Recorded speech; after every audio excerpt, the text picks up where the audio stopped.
আমন্ত্রণ সংবাদ এক নজরে, সঙ্গে আছি মোহাম্মদ ওয়ালিউল্লাহ।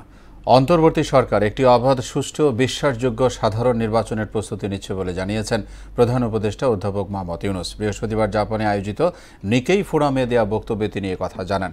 অর্থনৈতিক অগ্রগতি নিশ্চিতে 6টি প্রস্তাব তুলে ধরে প্রফেসর ইউনূস বলেন, অস্থিরতায় বিশ্বে জনগণের ক্ষমতায়ন আগের চেয়ে অনেক বেশি গুরুত্বপূর্ণ হয়ে উঠেছে।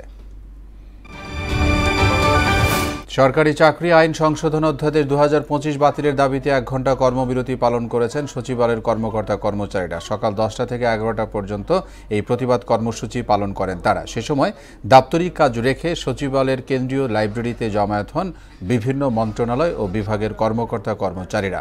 অবিলম্বে ওই অধ্যাদেশ প্রত্যাহারের দাবিও জানান তারা। লঘু চাপের প্রভাবে ঢাকাসহ দেশের বিভিন্ন জায়গায় সকাল থেকেই শুরু হয়েছে অঝোর ধারার বৃষ্টি। এতে চরম দুর্ভোগে পড়েন কর্মজীবী মানুষ ও স্কুল কলেজগামী শিক্ষার্থীরা।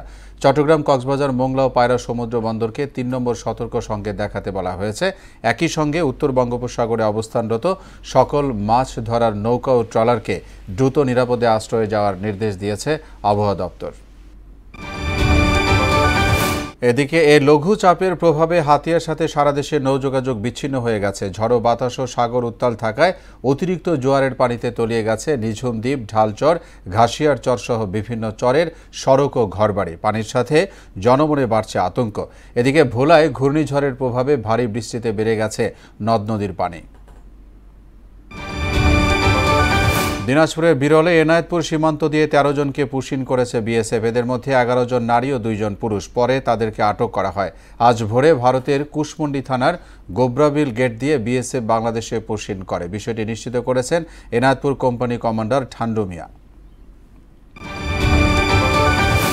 ইসরায়েলি বর্বরতায় গাজায় আরও 28 ফিলিস্তিনি নিহত হয়েছে। এ নিয়ে 54,100 ছাড়ালো প্রাণহানি। উপত্যকাটিতে আগ্রাসন বন্ধের আহ্বান জানিয়েছেন দেশটির সামরিক বাহিনীর প্রায় 1200 সক্রিয় ও সাবেক কর্মকর্তা।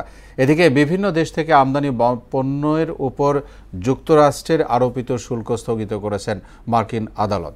এই ছিল সংবাদ এক নজরে। সবশেষ খবর সবার আগে জানতে মোহনার সাথেই থাকুন।